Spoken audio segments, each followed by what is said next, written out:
I've been hunting down bugs and adding polish to my indie game Bun in my free time for a couple of months now.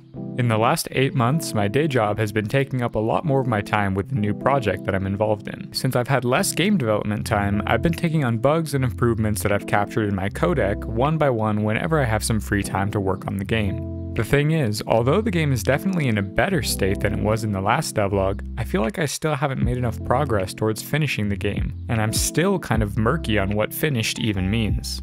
I want to dig into that some more, but first let me show you what's new with Bun.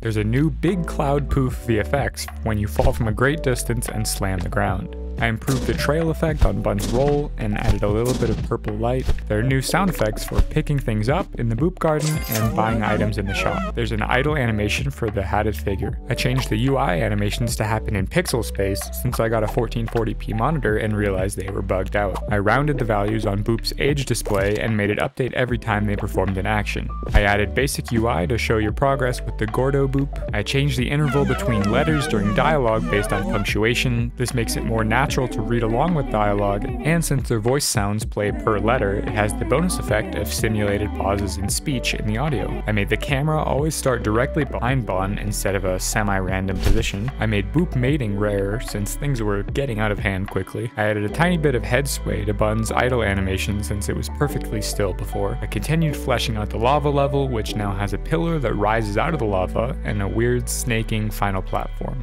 I added a light beacon that shoots out of star fragments to make it easier to spot them from the ground and plan your approach to getting them.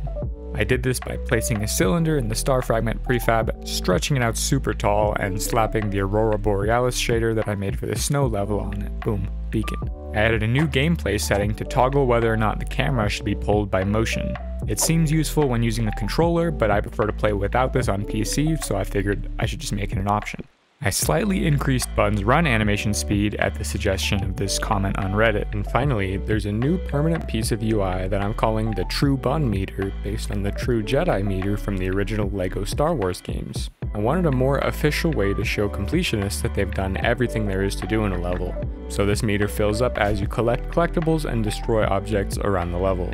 Once you have everything in the level, there will be some kind of special reward that I haven't decided on yet. If you have any ideas for that, let me know in the comments. It also displays the name of the level, whether or not there's a star fragment or a hat, and those icons light up if you've collected them. So that's all great, but like I was saying, it's not really progress towards finishing the game. Even if I tacked on a final cutscene and credit sequence tomorrow, the game as a whole just doesn't feel complete enough for me to proudly release to the world yet.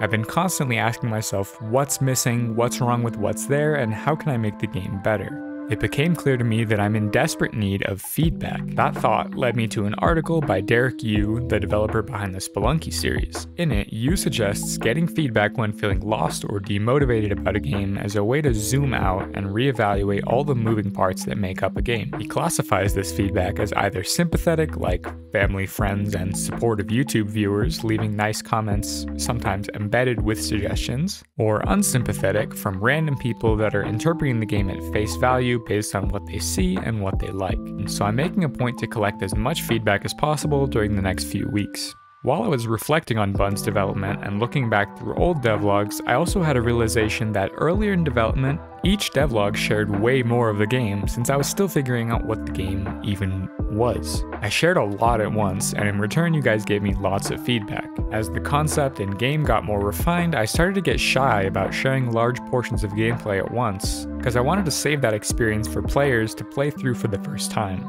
I've thought about this a lot, and I think this protective mindset was misguided for 3 reasons. Firstly, the experience of watching a game doesn't necessarily ruin the fun of playing it, particularly for really good games. I also identified that sharing my game development process in discrete chunks of work like I've been doing for most of the devlogs probably left most of you with an incomplete picture of what the game even is. That makes it very tough for me to prompt any meaningful feedback. And finally, I recognize that you, the YouTube viewers, aren't necessarily even the people that are going to buy and play Bun when it's out. Of course there's overlap, and you should definitely go to the link in the description and wishlist Bun on Steam. But I know for a fact this devlog attracts many game developers, so I'm doing a disservice to Bun by not sharing more with you for these few minutes of your attention I have. That being said, let me take you on a little walkthrough of the game as it is on May 23rd, 2022.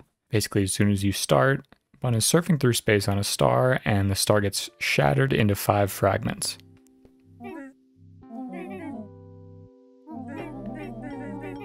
So you're introduced to this mysterious hatted figure who says that they summoned the meteor, intending to get your attention, but instead actually hitting you with it. So now the players basically let loose in the hub world here to start interacting with things for the first time, such as picking up gems,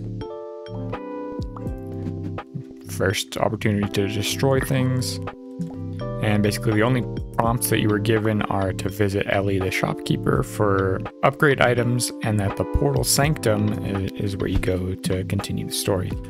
So get close up to the elephant, and you get an introduction cutscene. So once you arrive here, another cutscene basically opening this first portal here. And going through it, you're introduced to the first of the platforming levels. So as it says in the top left, World 1 Dust. We have a bit of an intro cutscene here, just explaining the rules of this world. And once again, players let loose to platform the world. But as you'll notice, these levels are basically constructed out of a whole bunch of little blocky platforms that you have to climb onto and platform with to get to wherever you need to go. So there are a couple obvious paths here, and just lined with green gems. I'm going to follow this one. And all of the platforming worlds are structured like this, basically a sequence of platforms leading to different areas with collectibles and destructibles, and levers that trigger little cutscene events that'll change parts of the level. So like I found a pumpkin, I just got an egg, and those are all things that'll be useful in your boop garden for hatching your virtual pets and taking care of them. And sometimes you'll come to a place like this and realize it's a dead end, because the actual intended path going from here to here, oh, see, this is white and hasn't been activated, so you're sort of taught that there must be something that triggers this later in the level. But since I see I haven't gathered these gems yet, I might as well just drop down here. Nice landing. And we reach our first lever. We go ahead and hit it, and then it triggers a cutscene where it triggers that bounce pad and disables that energy barrier, making it sort of obvious that you're supposed to bounce from here over to this block. Boom. Looks like up is the main way to go.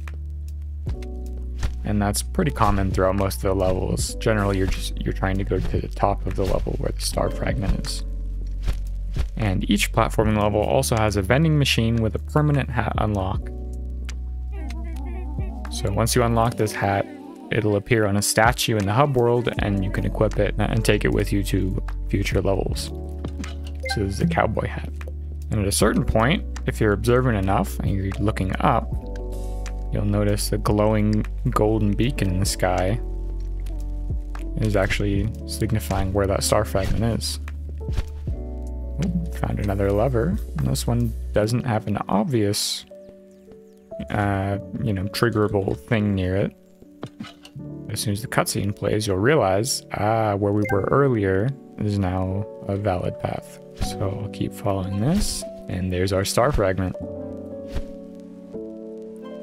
Once you collect the star fragment, the big star door opens, allowing you to go directly to the boop garden, which is a common pattern at the end of every platforming level. Obviously, there's still lots more to do and unlock here. The player is free to collect things if they want to. I just tried to find a good balance between someone that wants to beat the game as fast as possible and someone that wants to get 100% on everything they can. Both totally valid play styles, and tried to account for both. All of the object collectibles that I gathered so far, like the fruit and the eggs, are going to be physically launched into the boop garden, and the eggs will start to wiggle and hatch into randomly generated pets called boops. So this world is essentially just for just as like a virtual pet sandbox for the player to interact with their boops that they collect, feed them, pet them, hang out, yeah.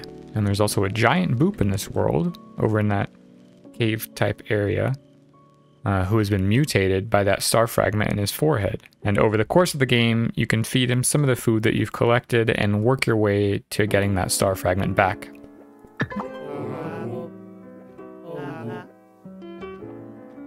Excellent writing. There's Rue, our boop, who just hatched and is 0 seconds old. If I put food in front of Rue here, and he eats it, come here, bud. They're updated 40 seconds old, and he leveled up and the XP bar cleared. The levels don't do anything yet, but I have some concepts for a boop mini game that will use that in the future. And the boop garden always has this portal that goes directly back to the hub world.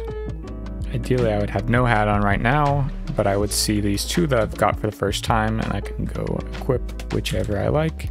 So back in the hub world, you're introduced to this platform over here that holds your star fragments in it, so you can just sort of visually see your progress as you collect them. So you're free to explore the hub world and move on to the next platforming level whenever you want. Alright, so that was just the hub world, first platforming level, and boop garden, but the rest of the levels are essentially more difficult variations of the first one, with some tougher platforming challenges using the same mechanics. I was planning on showing more levels and actually recorded my walkthrough of the whole game, but this video is already getting pretty long. At the very least, I hope this gave you a good enough overview of the essence of the game and got the wheels turning for ways to make everything more fun and engaging. So, what do you think of this game, and how can I make it better? I would love to hear any and all feedback, sympathetic or not, about what you saw here. And alongside your feedback, I've already started soliciting feedback on subreddits r-unity3d, r-gaming, and r-destroy-my-game for particularly unsympathetic feedback. Next devlog is going to be all about picking up the fragments of my shattered ego and trying to parse all this feedback into some actionable game development steps. Make sure to hit subscribe and the bell to be notified when that video arrives. Alright, thanks so much for watching, and I'll talk to you in the next one. Peace.